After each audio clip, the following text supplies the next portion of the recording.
Hello and welcome back to TrailDog at Kielder Forest. This is Stoney Holes. I apologise, it's going to be a boring one. It's another climb.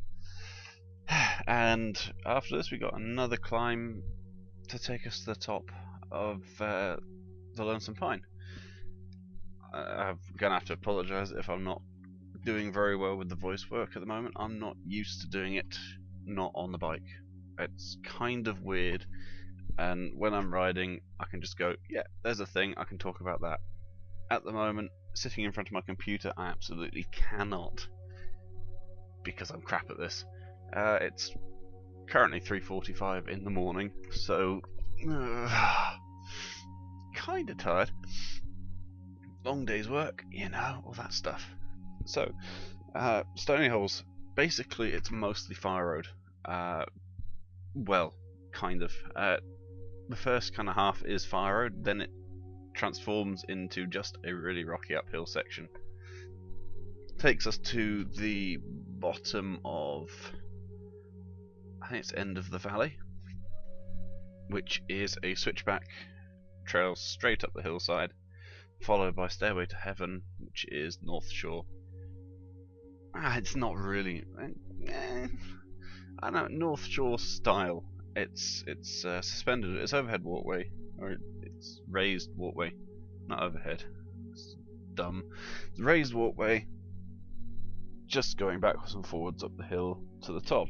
It's not massively high off the ground. It's not thin. It's not technical. It's just boardwalk, straight and simple. So, Kielder Forest. I don't think there's much more I can talk about this place. It's got some pretty good downhills, but it's got some awful uphills. That's all there is to say about it. The Bloody Bush Trail, I'll not get into that here. I'll wait until the actual Bloody Bush Trails before I start talking about that, just because it means I've got something I can actually talk about on the Bloody Bush Trails. According to my timer, I've got another 9 minutes of talking to go.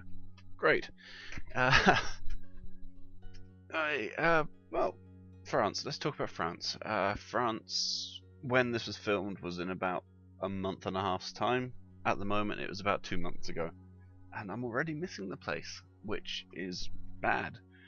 The post-Morzine depression is always the worst part. You get home, and it's just like, oh, I want the hot weather.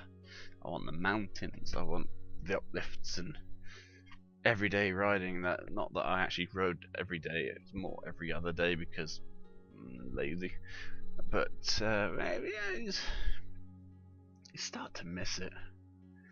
And even though I'm almost bankrupt, I'm already planning next year because it's fun. I like it. I think I want to do something bigger next year though. I'd like to do Morzine again because it's just fun. It's a holiday. Even if I was doing biking full time, I think I'd probably still take a fortnight off just to ride by myself without worrying about filming things.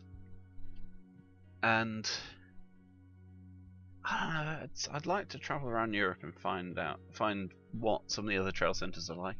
I like the look of some of the ones in Germany, Switzerland, and Italy. But the problem is they all seem to be 1 to 2 day parks, not things that can keep you occupied for a fortnight or a week. Ones where you just move around, go to other ones. I think just going out of the actual talking about other stuff, I think the camera's starting to steam up again, which is fantastic, because I can't remember actually wiping it again, so I think the footage is going bad again. This is where the fire road turns into just uphill track, and you can see the quality of the surface there, or lack of. It is kind of steep going up there, made even more treacherous by the surface. It's very easy just to not wash out, but just to have your back wheel slide and you stop. I don't think it happened to me, because I can't see any walking. The first time, this is the first time I did it, because I had to go along here twice. This is the way back from Bloody Bush, or it's the end of Bloody Bush, as well as Cap on Hassock. The Bloody Bush comes out at the bottom of Cap and Hassock, so you do that section, this section, and the next two up to the top again, and then you rejoin. I don't know, you don't really rejoin it, you've already rejoined it, haven't you? You've already rejoined Lonesome Pine. But yeah, if you do the Bloody Bush as well, you do these sections twice. And I'll admit, I walked the second time because I couldn't be arsed. I was absolutely knackered by then. Yeah, so I think I added up the total distance done on the two trails, and it comes out something stupid like 32 kilometers. So yeah, I bloody walked the second time. Don't judge me. Anyway, back to Europe really. I do want to travel around and do some other parks. Winterberg looks quite fun, but again, it looks like probably something that could occupy you for a couple of days, and then you'd have to move on. And it's pretty much the same story with all the other bike parks in Europe. You go there, and it's small enough where you have to move on, otherwise you start getting bored of the trails. And that's not a good thing, because that's going to cost you more money, isn't it? So that's the main reason.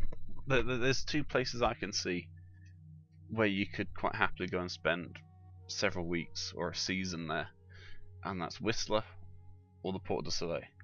Now Whistler costs a hell of a lot of money. I don't know, I don't even know what the costs are, but thousands to go and do a couple of weeks in Whistler. While Port de Soleil, if you're careful, you can do it on 500 quid. All in on 500 quid.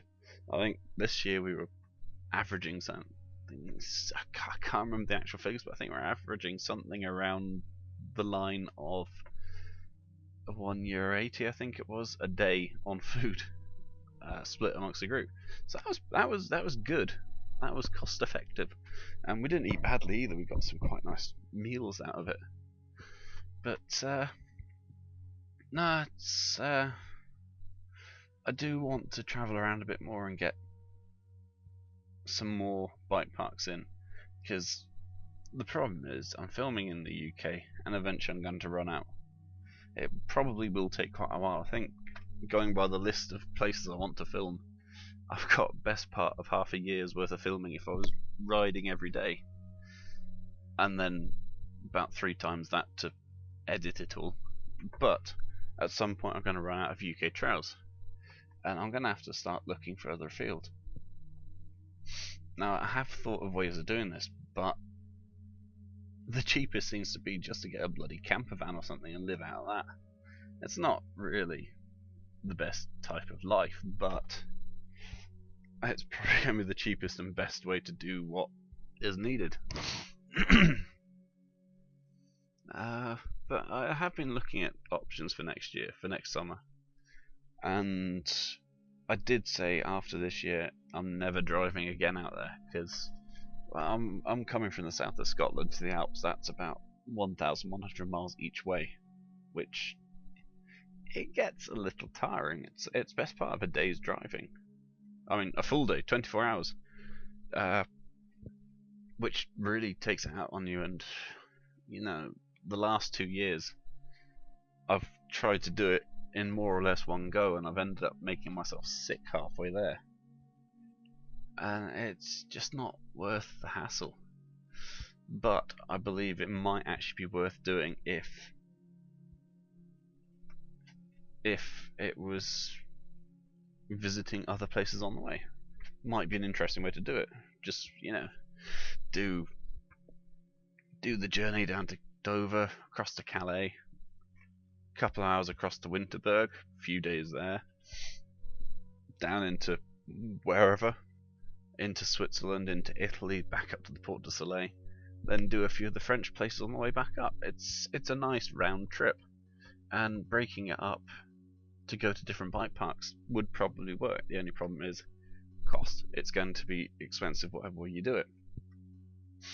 So I don't know, it's something I'm thinking of plans, you know.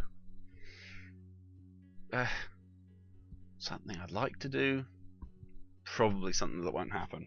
Chances are, if I do something next summer, which given my current money situation isn't looking fantastic, it will probably just be going to the Port Soleil again. I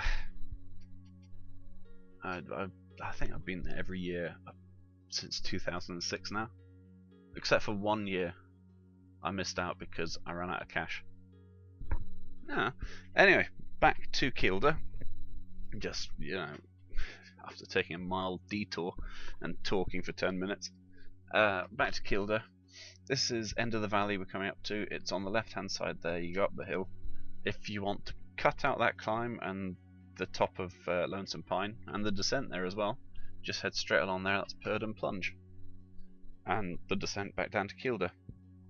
As always, thank you for watching. Please like, favorite, subscribe, share, anything. We need to get the word out about TrailDog, and thanks for watching. Goodbye.